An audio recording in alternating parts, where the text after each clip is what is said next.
Tatay Digong, huwag ka uling magtitiwala sa lahat ng mga nasa kongreso na bumaliktad sa'yo at ngayon nilalabanan ka. Huwag mong tutulungan yung bawat asong nagugutom dahil baka kagating ka uli nila. Minsan yung tulong ay nagdudulot ng peligro na mabibigla ka. Kahit magbigay ka ng palasyo sa langaw, babalik pa rin yan sa basura. Dahil kahit ang asin ay mukhang asukal at ang kalawang laging kinakapitan yung bakal. Kahit bigyan mo ng isang basong tubig, iinom pa rin yan sa kanal. At hindi lang ang libro ang pwede mong tawaging makapal.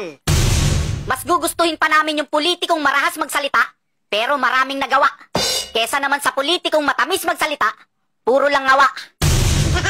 Kasi yung mga layunin ng mga buhaya na yan, yung mga Duterte masira. Kasi nung panahon ni Pangulong Duterte, yung mga korap hindi makaporma. Yung mga dating kaalyado ni Pangulong Duterte na bumaliktad, alam nyo na.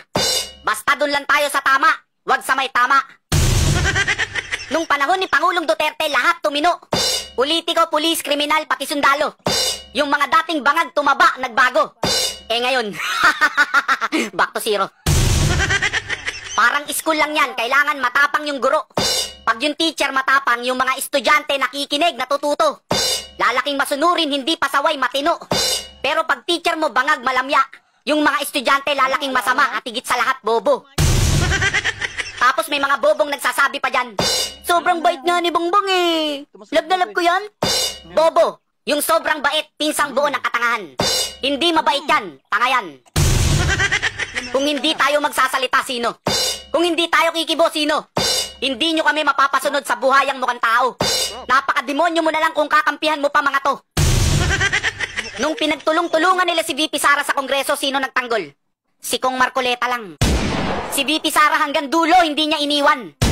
Sa labanan ng utak sa utak, hindi umubra yung mga buhaya dyan.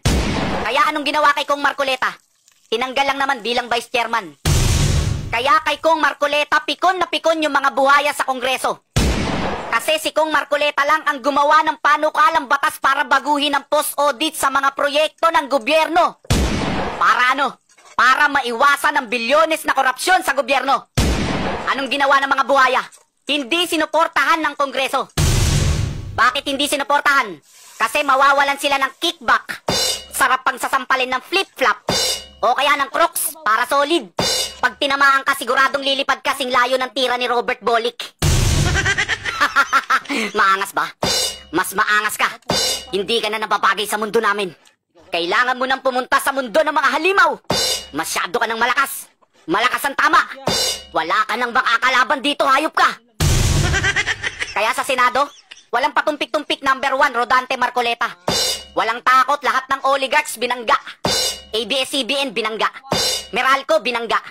Kesa ikumpara nyo rito yung pondo yung binangga. Oh no!